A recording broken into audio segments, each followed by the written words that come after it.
আদম সন্তান, তোমার গুনাহ যদি আকাশের চূড়ায় গিয়ে পৌঁছে যায়, আর যদি তুমি আমার কাছে ক্ষমা প্রার্থনা করো, আমি তোমার আকাশ পরিমাণ গুনাহ মাফ করে দিতে আমি আল্লাহ কারো পরোয়া করি না। কুল ইন কুনতুম তুহিব্বুনাল্লাহ ফাত্তাবিউনি ইউহিব্বুকুমুল্লাহ ওয়া ইয়াগফির লাকুম যুনুবাকুম ওয়াল্লাহু গফুরুর রহিম। নবী, আপনি বলেন, যদি তোমরা আল্লাহকে ভালোবাসো তাহলে আমার অনুসরণ করো। যদি আমি নবীর অনুসরণ করো, আল্লাহ তোমাদেরকে ভালোবাসবেন। ওয়া ইয়াগফির লাকুম যুনুবাকুম, তোমাদের জিন্দেগীর সব গুনাহ মাফ করে দিবেন। আল্লাহর কাছে দোয়া করবেন কিয়ামতের আগে যেন বাংলাদেশে আর কোনো নারী শাসক না হয়। রাসূলুল্লাহ সাল্লাল্লাহু আলাইহি সাল্লাম বলেন, লা ইউফলিহা কওমুন ওয়াল্লাউ আমরাহুম ইমরাআতান।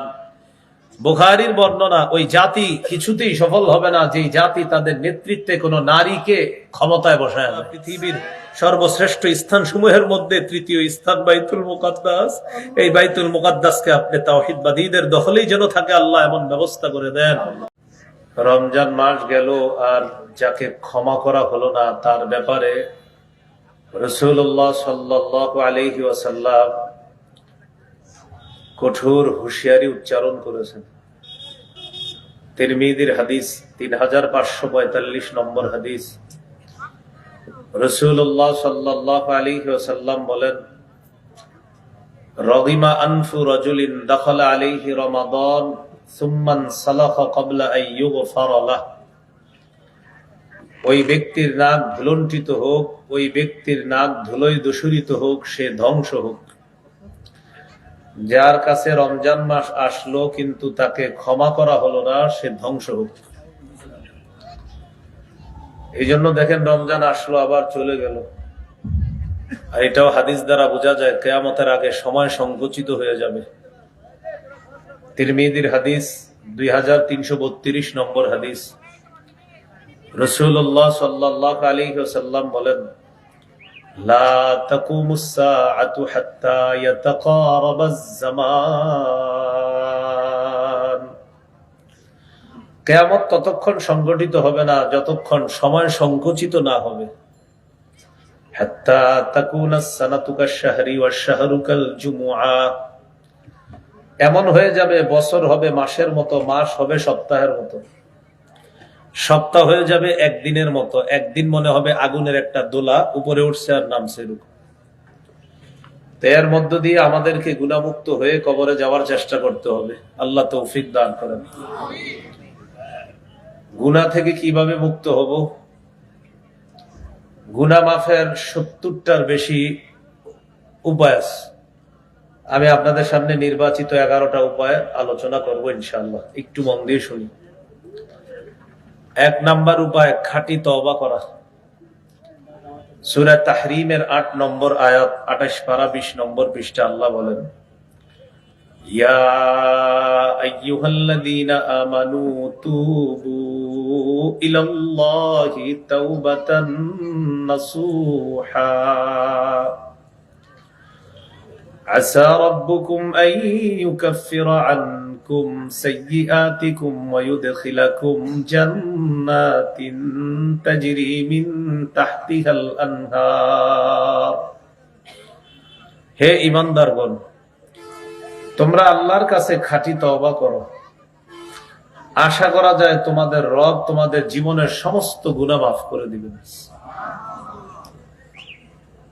ইবনে মাজাহ হাদিসের কিতাব 4250 নম্বর হাদিস। عن عبد الله بن مسعود رضي الله تعالى عنه قال قال رسول الله صلى الله عليه وسلم التائب من الذنب كمن لا ذنب له। রাসূলুল্লাহ সাল্লাল্লাহু আলাইহি ওয়াসাল্লাম বলেন, গুনাহ থেকে তওবাকারী ব্যক্তি কামান, তার মতো, লা যামবা লাহু, যার কোনো গুনাহই নেই। গুনাহ থেকে তওবাকারী ব্যক্তি কামান, ওই ব্যক্তির মতো, লা যামবা লাহু, যার কোনো গুনাহই নেই।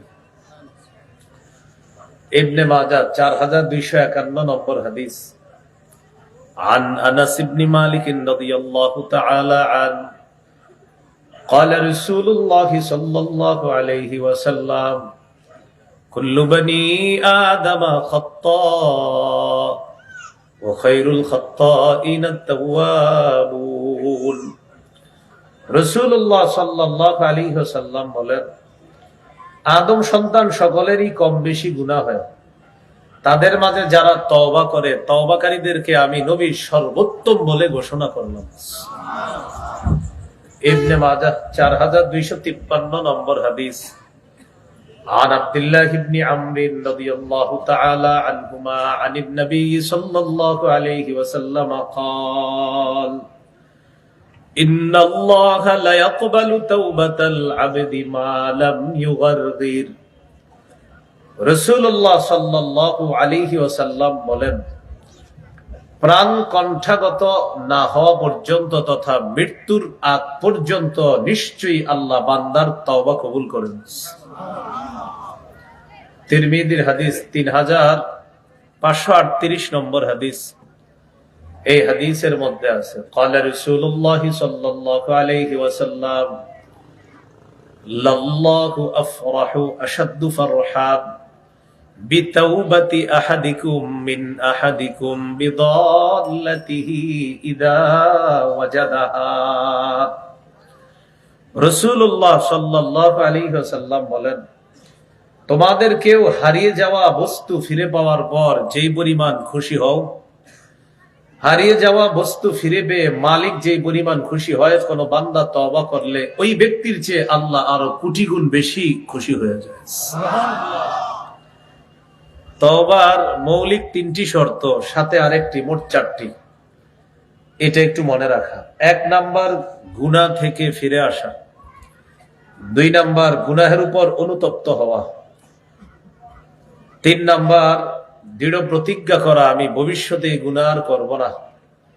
1 নম্বর গুনাহ থেকে ফিরে আসা, 2 নাম্বার অতীতের গুনাহের উপর অনুতপ্ত হওয়া। অনুতপ্ত হওয়াটাও একটা তওবা। ইবনে মাজাহ 4252 নম্বর হাদিস। এই হাদিসে আছে আন-নাদামু আত-তাওবা।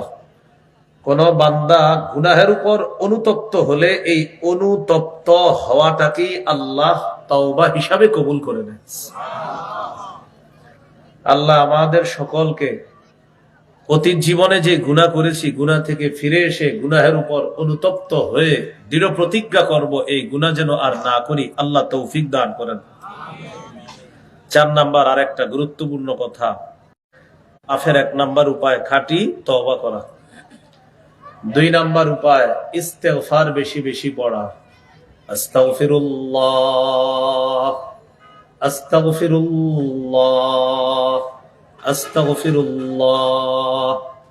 সূরা আলী ইমরানের 135 নম্বর আয়াতে আল্লাহ বলেন, والذين إذا فعلوا فاحشة أو ظلموا أنفسهم ذكروا الله فاستغفروا لذنوبهم ومن يغفر الذنوب إلا الله ولم يصروا على ما فعلوا وهم يعلمون। যারা কোনো অশ্লীল কাজ করে ফেলে অথবা গুনাহের মাধ্যমে নিজেদের উপর জুলুম করে, সাথে সাথে আল্লাহকে স্মরণ করে আল্লাহর কাছে ইস্তেগফার পাঠ করে ক্ষমা প্রার্থনা করে, আল্লাহ বলেন, আরে আল্লাহ ছাড়া গুনাহ মাফ করার আসেই বা কে? আমি আল্লাহই তো গুনাহ মাফ করব। ওয়ালাম ইউসিররু আলা মা ফাআলু ওয়া হুম ইয়ালামুন। তারা জেনে শুনে বারবার এই গুনাহ করে না। এই আয়াত থেকে 4টি বিষয়। 1 নাম্বার, আমাদের কারো গুনাহ হয়ে গেছে। 2 নাম্বার, সাথে সাথে আল্লাহকে স্মরণ করলাম। 3 নাম্বার, সাথে সাথে আল্লাহর কাছে ক্ষমা চাইলাম। 4 নাম্বার, আমি জেনে শুনে এই গুনাহটা আর করি না। আল্লাহ তাআলা বলেন, তো আমি আল্লাহ গুনাহ মাফ করব না তো করবে কে? তাহলে বেশি বেশি ইস্তেগফার পাঠ করা, এটা গুনাহ মাফের 2 নাম্বার উপায়। আজকের আলোচনা গুনাহ মাফের 3 নাম্বার উপায়। এটা যদি আমার সাথে একটু বলেন তাহলে মনে থাকবে। বলেন, ক্ষমা পাওয়ার আশায় বারবার ক্ষমা চাওয়া। আল্লাহ আপনি মাফ করেন, আল্লাহ মাফ করেন, আল্লাহ মাফ করেন, এরকম। তো এরপর আপনার টেনশন হইতেছে, আচ্ছা মাফ করছেনি তো আবার হ্যাঁ হ্যাঁ আলহামদুলিল্লাহ করছে, আশাবাদী, আল্লাহ আপনি করেন, আল্লাহ আপনি মাফ করেন, এরকম বারবার ক্ষমার আশায় বারবার ক্ষমা চাওয়া। হাদিসে কুদসির মধ্যে আসছে, তিরমিজির বর্ণনা 3540 নম্বর হাদিস। এই হাদিসটি হাদিসে কুদসি, মানে আল্লাহর বক্তব্য। আল্লাহ তাআলা বলেন, ইয়া ইবনা আদম ইন্নাকা মা দাআউতানি ওয়া রাজাউতানি গফারতু লাকা আলা মা কানা মিনকা ওয়ালা উবালি। হে আদম সন্তান, ক্ষমার আশায় তুমি যতবার আমাকে ডাকো আমি ততবার তোমাকে ক্ষমা করে দেই, এতে আমি আল্লাহ কারো পরোয়া করি না। তাহলে ক্ষমার আশায় বারবার আল্লাহর কাছে ক্ষমা চাওয়া। এবার আল্লাহ বলেন, ইয়া ইবনা আদম লাউ বালাগাত যুনুবুকা আনানাস সামা সুম্মা ইস্তাগফারতানি গফারতু লাক। আদম সন্তান, তোমার গুনাহ যদি আকাশের চূড়ায় গিয়ে পৌঁছে যায়, আর যদি তুমি আমার কাছে ক্ষমা প্রার্থনা করো, আমি তোমার আকাশ পরিমাণ গুনাহ মাফ করে দিতে আমি আল্লাহ কারো পরোয়া করি না। তবে শর্ত ওই 4টা শর্ত: ফিরে আসা, অনুতপ্ত হওয়া, দৃঢ় প্রতিজ্ঞা করা গুনাহ না করার, আর বান্দার হক থাকলে আদায় করে দেওয়া। বাস এই শর্ত পূরণ করেন, আকাশ পরিমাণ গুনাহ আছে, আল্লাহর কাছে ক্ষমা চান, আল্লাহ মাফ করে দিবেন। হাদিসের শেষে আল্লাহ বলেন, ইয়া ইবনা আদম ইন্নাকা লাউ আতাইতানি বিকুরাবিল আরদি খাতায়া সুম্মা লাকিতানি লা তুশরিকু বি শাইআ লা আতাইতুকা বিকুরাবিহা মাগফিরা। তুমি যদি দুনিয়ার রাশি রাশি বালু পরিমাণ গুনাহ নিয়ে আমার কাছে আসো, আর আমি যদি দেখি তোমার গুনাহের মধ্যে শিরিক নাই, রাশি রাশি বালু পরিমাণ গুনাহ নিয়ে আমার কাছে আসছো কিন্তু গুনাহের মধ্যে দেখলাম শিরিক নাই, আমি আল্লাহ বালু পরিমাণ ক্ষমা দিয়ে তোমাকে ক্ষমা করে দিব। তাহলে আজকের আমাদের আলোচনার 3 নাম্বার আলোচনা, ক্ষমা পাওয়ার আশায় বারবার আল্লাহর কাছে ক্ষমা চাও। 4 নাম্বার, সর্বক্ষেত্রে বলি রাসূলুল্লাহ সাল্লাল্লাহু আলাইহি সাল্লামের আদর্শ বাস্তবায়নের মাধ্যমে তার পূর্ণ আনুগত্য করা। ব্যক্তি জীবন, পারিবারিক জীবন, সামাজিক জীবন, অর্থনৈতিক জীবন, আন্তর্জাতিক জীবন, রাষ্ট্রীয় জীবন, সর্বক্ষেত্রে রাসূলের আদর্শ বাস্তবায়ন করার মাধ্যমে নবীর আনুগত্য করলে আল্লাহ আমাদেরকে মাফ করে দিবেন।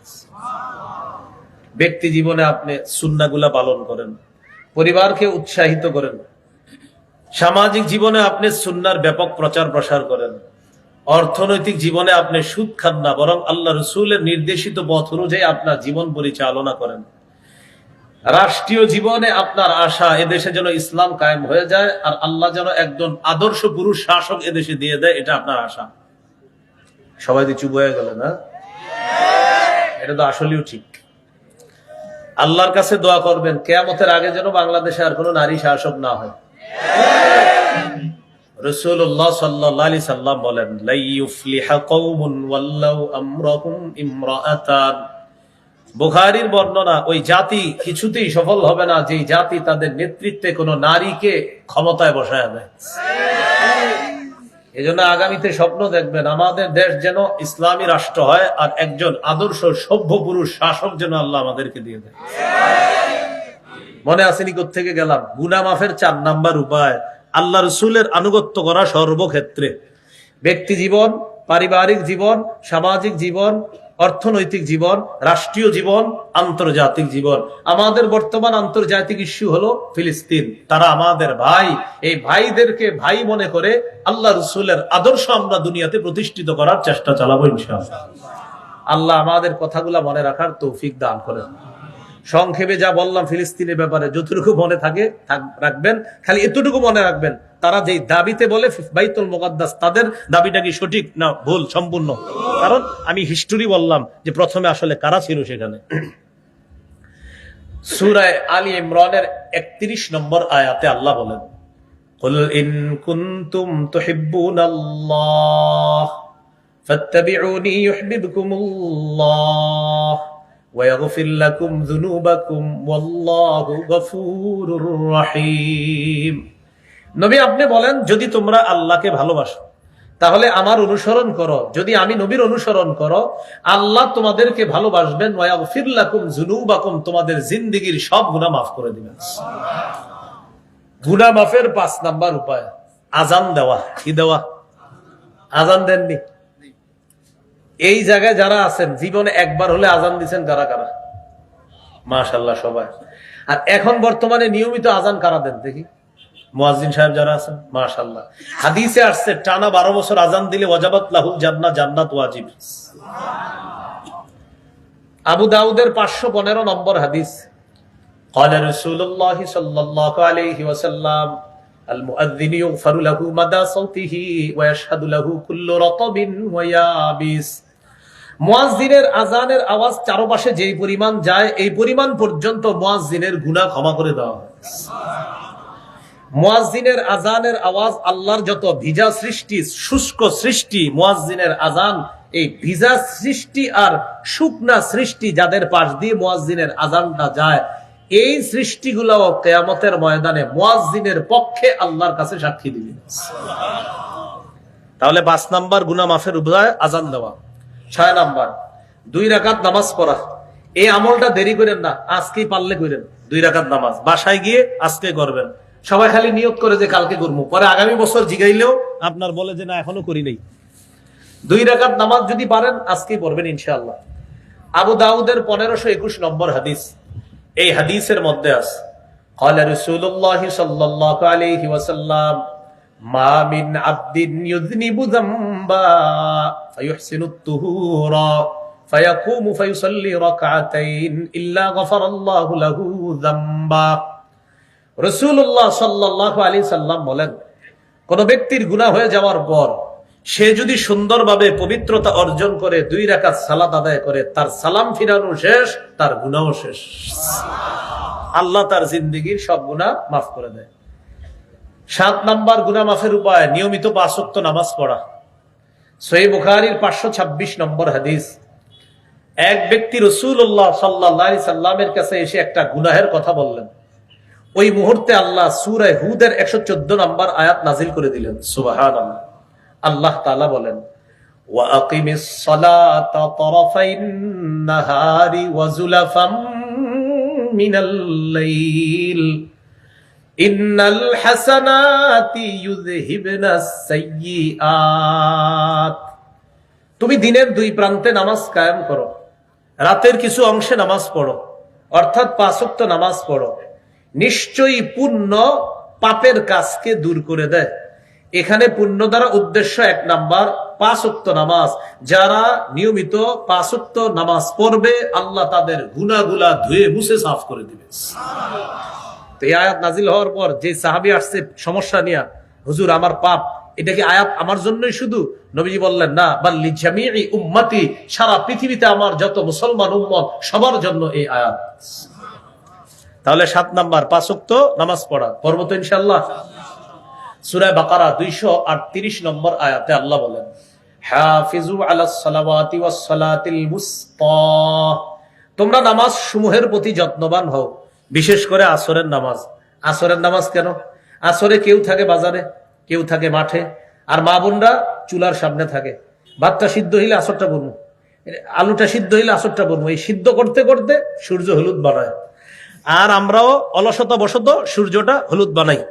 এই সূর্য হলুদ বানায়া যারা আসর পরে, বলে নাই যে পরে না, বলছে নবীজি যারা সূর্যটা হলুদ ইচ্ছা করে বানায়া আসর পরে, তিলকা সালাতুল মুনাফিকিনা, তিলকা সালাতুল মুনাফিকিনা, তিলকা সালাতুল মুনাফিকিনা।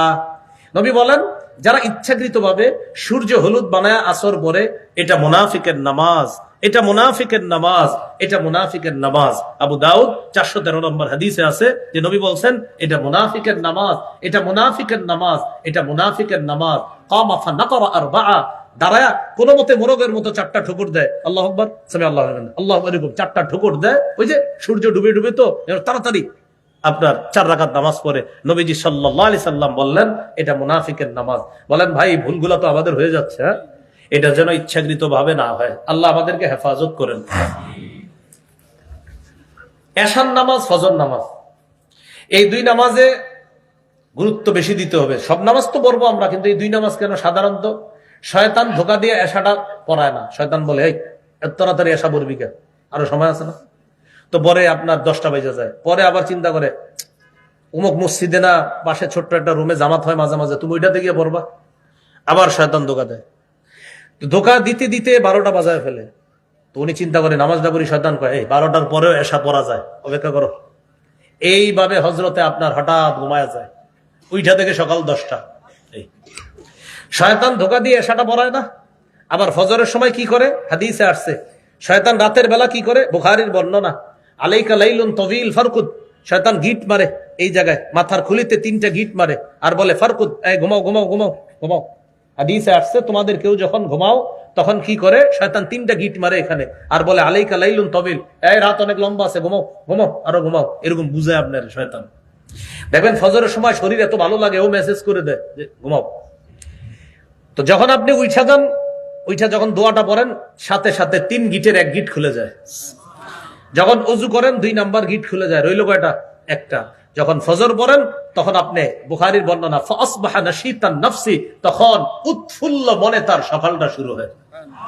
ইনশাআল্লাহ আমার একটা সংকলন আসবে বাজারে, উৎফুল্ল মনে প্রভাত, ইনশাআল্লাহ একটা কিতাব আসবে, উৎফুল্ল মনে প্রভাত।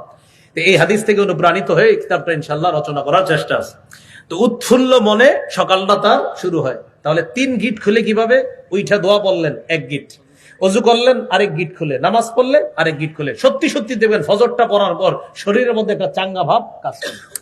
আল্লাহ আমাদের সকলকে এশা ফজর অন্যান্য নামাজের পাশাপাশি এই 2টা সালাত আর ওই যে আসর, এগুলা গুরুত্ব দেওয়ার তৌফিক দান করেন।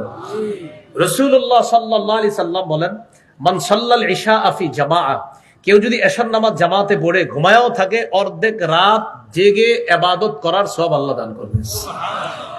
ওয়ামান সাল্লাল গাদাতা ফি জামাআ ফাকান্নামা সাল্লাল লাইলা কুল্লাহ, কেউ যদি ফজরের নামাজ জামাতে পড়ে আল্লাহ তাকে সারা রাত নামাজ পড়ার সওয়াব দান করবেন।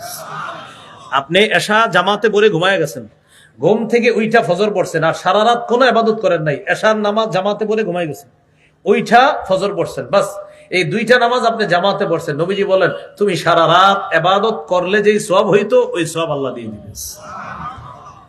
তাহলে 5 ওয়াক্ত নামাজে গুরুত্ব দেওয়া, কতগুলো? 7। 8 নাম্বার জামাতের সাথে নামাজ পড়া। এক ব্যক্তি নবীজির কাছে আসছে, সহিহ মুসলিমের বর্ণনা, আয়েশা বলতেছে আকিম আলাইয়া হাদ্দা, হুজুর আমি তো শেষ। কি হয়েছে তোমার? আমি এমন এক পাপ করছি, আপনি এই মুহূর্তে বিচার না করলে আমি শেষ, আপনি বিচার করেন। ইতিমধ্যে জামাত দাঁড়ায় গেছে, নবীজি ইমামতি করলেন, নামাজ পড়াইলেন।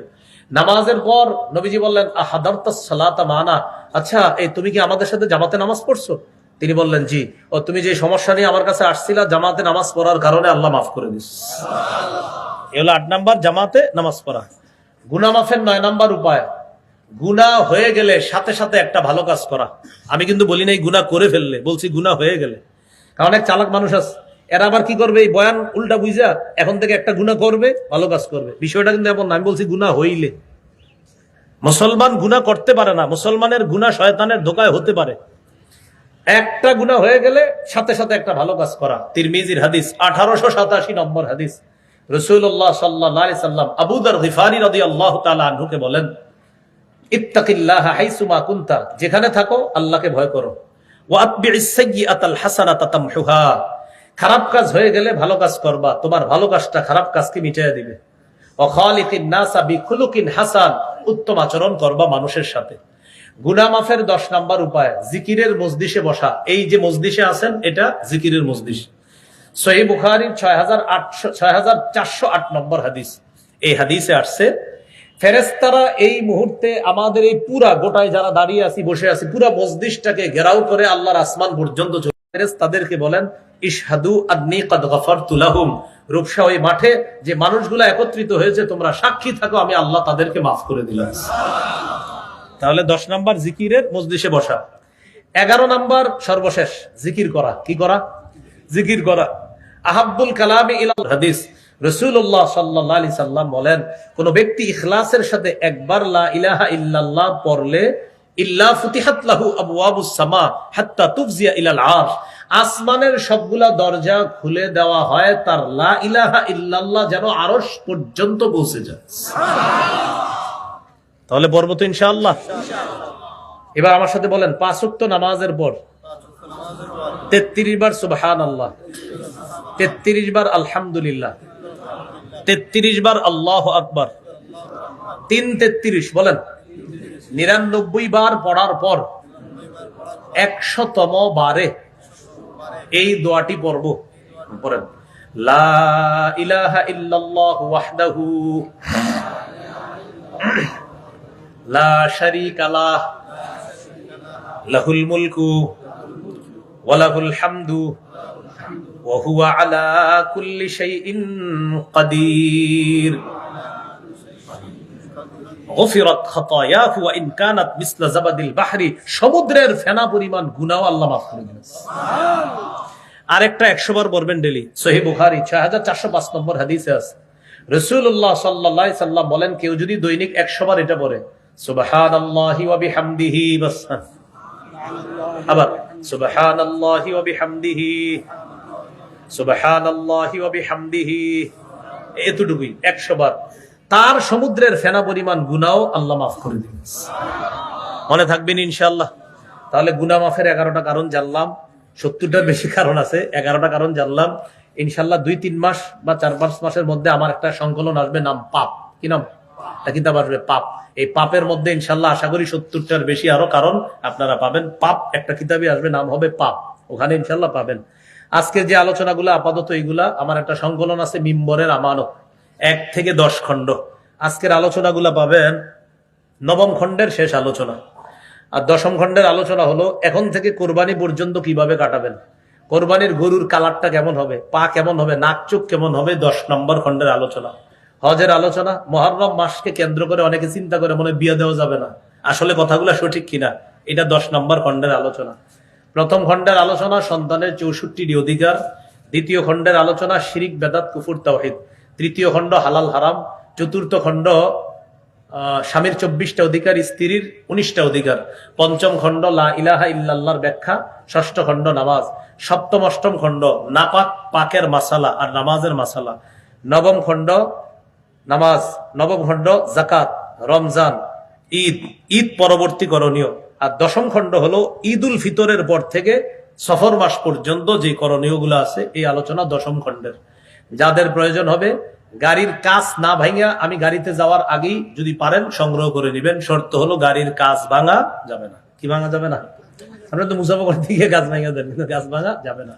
আল্লাহ আমাদের সকলকে এই 11টা উপায় অবলম্বন করে গুনাহ থেকে যেন মুক্ত থাকতে পারি, আল্লাহ তৌফিক দান করেন। আর খুলনার ওলামায়ে কেরাম যদি আপনাদেরকে ফিলিস্তিন ইস্যুতে কোথাও একত্রিত হতে বলে, সবাই ইনশাআল্লাহ একত্রিত হওয়ার চেষ্টা করবেন। ঠিক আছে না? ইনশাআল্লাহ। হয়তো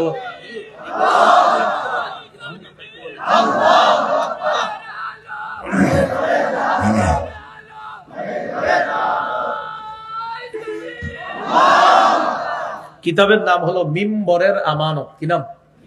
মিম্বরের আমানত। উলামায়ে হযরত সহ সর্বসাধারণ সবার জন্য, নারী পুরুষ সবার জন্য, সবার জন্য এটা। আলহামদুলিল্লাহি রাব্বিল আলামিন ওয়াল আকিবাতু লিল মুত্তাকিন ওয়াসসালাতু ওয়াসসালামু আলা সাইয়্যিদিল আমবিয়া ওয়াল মুরসালিন ওয়া আলা আলিহি ওয়া আসহাবিহি আজমাইন।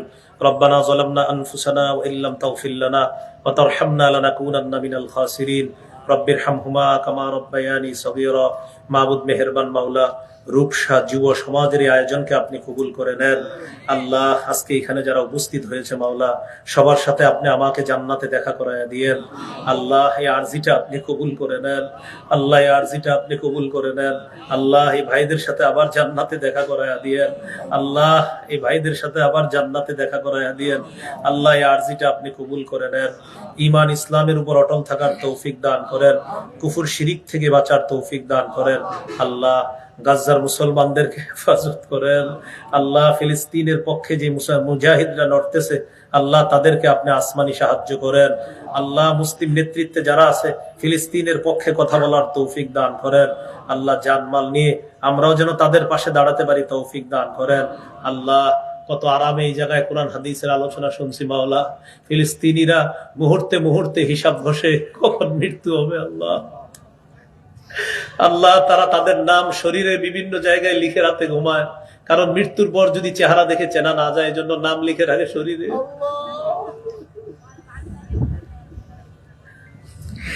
আল্লাহ মেহেরবানি করে তারা আমাদের ভাই, তাদেরকে আপনি হেফাজত করেন। আল্লাহ মা বোনদেরকে হেফাজত করেন, শিশুদেরকে হেফাজত করেন। আল্লাহ ফিলিস্তিনকে আপনি হেফাজত করেন। আল্লাহ আমাদের দোয়া আপনি কবুল করেন। আল্লাহ আমাদের দোয়া আপনি কবুল করেন। আল্লাহ আল্লাহ পৃথিবীর সর্বশ্রেষ্ঠ স্থান সমূহের মধ্যে তৃতীয় স্থান বাইতুল মুকাদ্দাস, এই বাইতুল মুকাদ্দাসকে আপনি তাওহীদবাদীদের দখলেই যেন থাকে আল্লাহ এমন ব্যবস্থা করে দেন। আল্লাহ আমাদের দোয়া আপনি কবুল করে নেন। আল্লাহ আমাদের দোয়া আপনি কবুল করেন। আজকের আয়োজন সফল করতে গিয়ে অর্থ শ্রম পরামর্শ দিয়ে যারা সহযোগিতা করেছে আল্লাহ তাদের অর্থ শ্রম পরামর্শকে আপনি কবুল করে নেন। তাদেরকে উভয় জগতে জাযায়ে খায়ের দান করেন। এই এলাকার উলামা, তুলাবা, সুলাহা, আওয়াম, মাদারিস, মাসাজিদ গুলাকে আপনি কবুল করে নেন।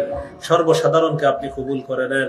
সর্বশেষ আপনার কাছে আমার বিশেষ আবদার আল্লাহ, আমি যাদের সামনে বৈশা কোরআন সুন্নাহর কিছু কথা বলি, যারা আমার সামনে বসে, আমি যাদের সামনে বসি, আমার ওস্তাদ, আমার ছাত্র, আমার সহপাঠী, আমার মা বাবা, ভাই বোন, সবার সাথে আবার জান্নাতে দেখা করায় দিয়েন। রব্বানা তাকাব্বাল মিন্না ইন্নাকা আনতাস সামিউল আলিম ওয়া তুব আলাইনা ইন্নাকা আনতাত তাওয়াবুর রহিম। আল্লাহ আল্লাহ আল্লাহ।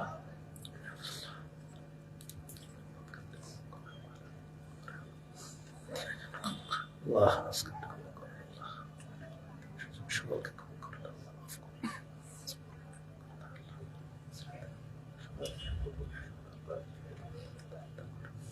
سبحان ربك رب العزة عما يصفون، سلام على المرسلين، الحمد لله رب العالمين. السلام عليكم ورحمة الله.